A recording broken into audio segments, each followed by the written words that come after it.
Have you ever noticed how we build elaborate systems to protect ourselves from criminals, yet remain defenseless against the most devastating force in society? The one that lurks in plain sight, that we encounter daily, that slowly erodes everything we've built? Let's be honest here, and I mean brutally honest. We're terrified of criminals, aren't we? We install security systems, avoid bad neighborhoods, and consume endless true crime content. Meanwhile, we're being destroyed by something far more insidious, far more prevalent, and infinitely more dangerous. Stupidity.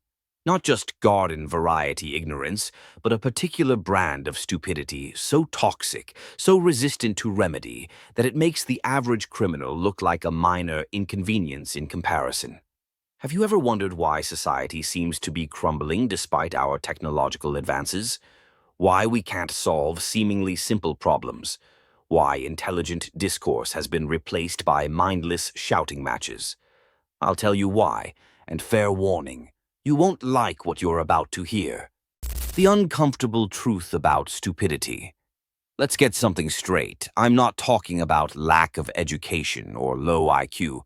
Some of the most dangerous stupid people have impressive credentials hanging on their walls.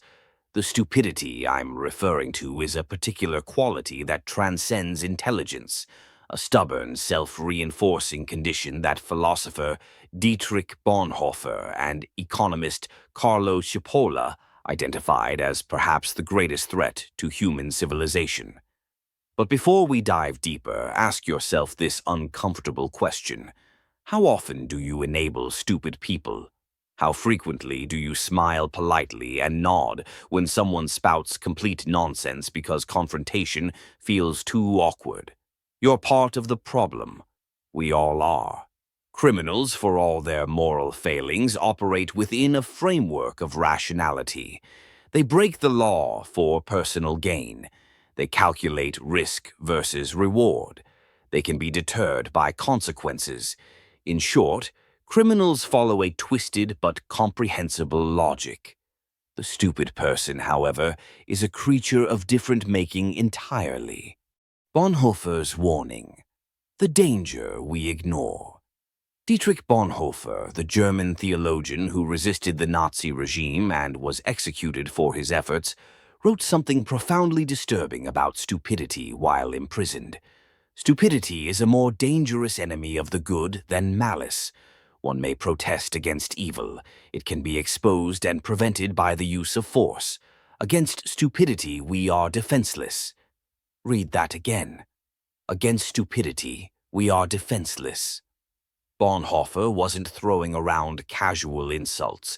He was witnessing firsthand how an entire nation of generally decent people could be led into unspeakable horrors, not primarily through evil, but through stupidity. Neither protests nor the use of force accomplish anything here. Reasons fall on deaf ears. Facts that contradict one's prejudgment simply need not be believed, and when facts are irrefutable, they are just pushed aside as inconsequential. Does this sound familiar? Have you tried presenting clear evidence to someone who simply refuses to acknowledge it, who dismisses it without consideration, who responds with, "Well, that's just your opinion," to objective reality? Of course you have. We all have. And it's getting worse. Cipolla's 5 basic laws of human stupidity. Enter Carlo Cipolla, an Italian economist who, in his essay, The Basic Laws of Human Stupidity, created what might be the most important framework for understanding our current societal dysfunction. Cipolla defined a stupid person not by intelligence, but by their impact on others. His definition is devastatingly simple. A stupid person causes losses to another person or group while deriving no gain or even suffering losses themselves. Let that sink in. Criminals harm others for personal benefit. Stupid people harm others while also harming themselves. Cipolla's 5 laws of stupidity are: everyone underestimates the number of stupid individuals among us.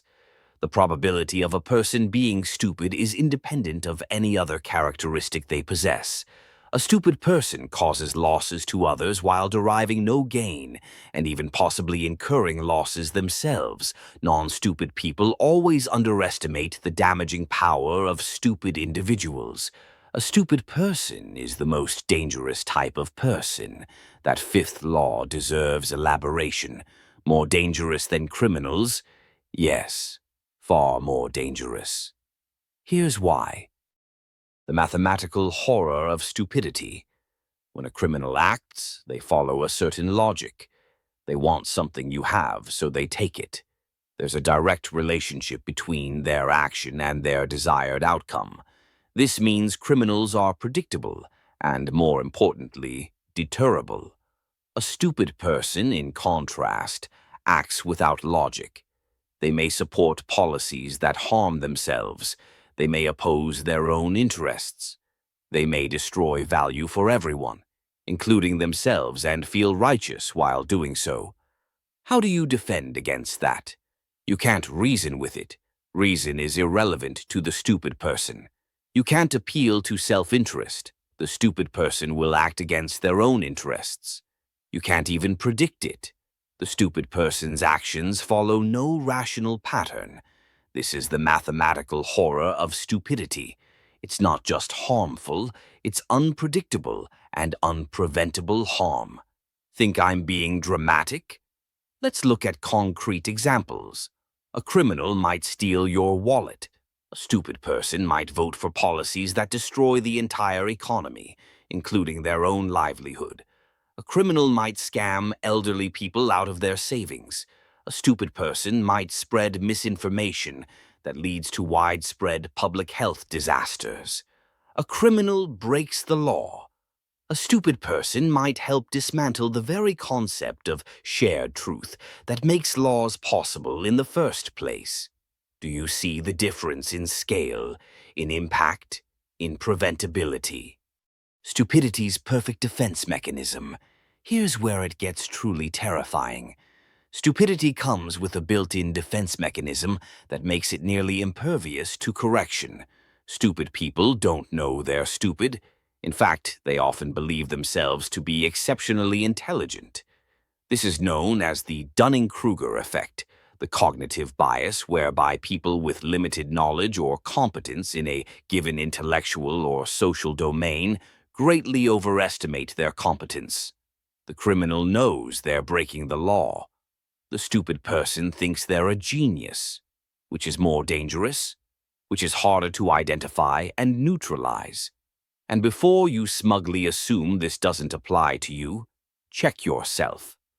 The most insidious aspect of stupidity is that it can infect any of us on topics where we lack expertise but possess strong opinions.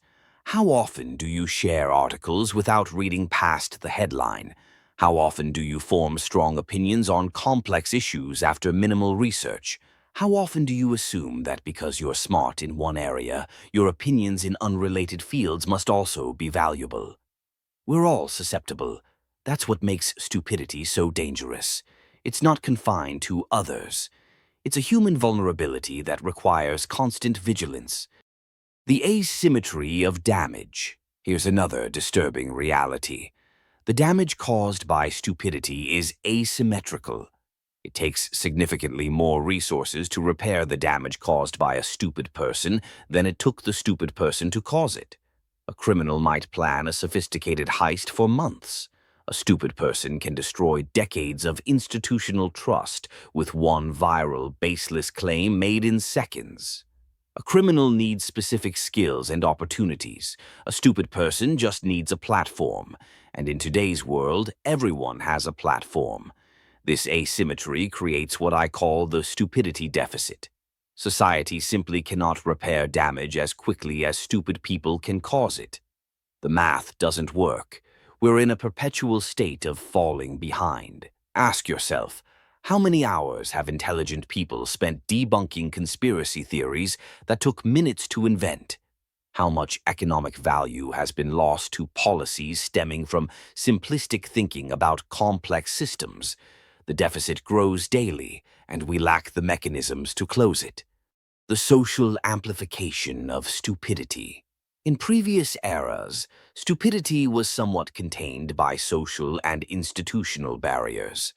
To spread a truly stupid idea widely required access to platforms that had at least some minimal gatekeeping. Those days are gone.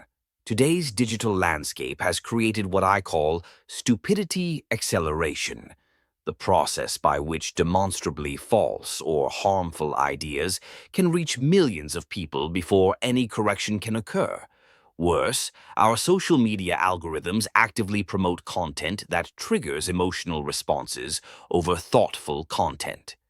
Outrage and indignation, emotions commonly triggered by stupid content, drive engagement. Nuance and accuracy do not. This creates an environment where being stupid is actually rewarded with attention and validation, while being thoughtful is punished with obscurity. The criminal operates in the shadows, hiding from detection. Stupid people are given Netflix specials and invited onto cable news, which is having a greater impact on society. The vulnerability of systems to stupidity. Our social, political, and economic systems were largely built with defenses against criminality, not stupidity. We have police to catch thieves, but what do we have to catch the person who confidently spreads misinformation that leads thousands to make disastrous decisions? We have courts to judge lawbreakers, but what system evaluates and limits the damage caused by stupid people in positions of power? We have prisons to remove dangerous criminals from society, but what mechanism exists to prevent stupid people from influencing critical decisions that affect millions? The answer is deeply troubling. Almost nothing. Our systems are built on assumptions of minimal rationality and good faith, neither of which apply to the stupid person as defined by Cipolla and Bonhoeffer. The personal cost of confronting stupidity. Here's another uncomfortable truth. There are significant personal costs to confronting stupidity, which is why many intelligent people simply don't bother. Call out a criminal, and you might be viewed as civic-minded. Call out stupidity, and you're labeled elitist, arrogant, or condescending. Try presenting evidence to counter a stupid assertion. You won't be thanked. You'll be attacked, not just by the stupid person, but often by onlookers uncomfortable with the confrontation. Our misguided social norm that everyone's opinion deserves respect has created a protective shield around stupidity that makes addressing it nearly impossible. So we stay silent. We nod politely. We let the cancer spread. Are you part of this problem? Be honest with yourself. When was the last time you had the courage to say, "That's demonstrably false," to someone spouting nonsense? How stupidity corrupts intelligence. Perhaps most disturbing is how stupidity doesn't just exist alongside intelligence, it actively corrupts it. Intelligent people, when repeatedly exposed to stupid ideas and assertions, often develop unhealthy coping mechanisms. They become cynical and withdraw from public discourse, leaving the arena to the stupid. They adopt a false equivalence between evidence-based and unfounded views in the name of balance. They become tribal, associating with like-minded people and abandoning attempts to communicate across divides. This corruption of intelligence creates what I call intelligent enablers. Smart people who, through cynicism, tribalism, or misguided notions of respect, allow stupid ideas to flourish unchallenged. Are you an intelligent enabler? When was the last time you stayed silent because challenging stupidity felt too exhausting? Can we save ourselves? So what do we do? If stupidity is more dangerous than criminality, more resistant to correction, and actively protected by social norms, are we simply doomed? Bonhoeffer offers a clue. Stupidity can be overcome not with instruction, but only with an act of liberation, the liberation of people from mass suggestion and a passive acceptance of slogans. This suggests our approach needs to be different. We can't just present facts and expect stupidity to retreat. We need to address the psychological and social conditions that allow stupidity to flourish. This includes developing psychological self-defense against mass manipulation, creating social incentives for admitting ignorance rather than faking knowledge, building systems that don't collapse when confronted with stupid decisions, teaching critical thinking not just as an academic exercise, but as a survival skill. But before these systemic changes, we need individual courage. The courage to be uncomfortable, the courage to challenge stupidity even when it costs us socially. The choice before us. So here we are at a crossroads. Criminals may steal our possessions, but stupid people are stealing our future. The choice before you is simple but difficult. Will you continue to smile politely while stupidity destroys the foundations of rational discourse, effective governance, and social cohesion? Or will you accept the social discomfort that comes with challenging it? Will you be part of the problem, an intelligent enabler who values temporary social harmony over truth? Or will you be part of the solution, someone willing to endure awkwardness and conflict to prevent stupid ideas from going unchallenged? This isn't just an intellectual exercise. The stakes couldn't be higher. While we worry about criminals stealing our packages or breaking into our cars, stupid people are breaking something far more valuable, the complex, fragile systems that make civilization possible. So here's my challenge to you. Share this video with someone who needs to hear this message, someone with the intelligence and integrity to be part of the solution.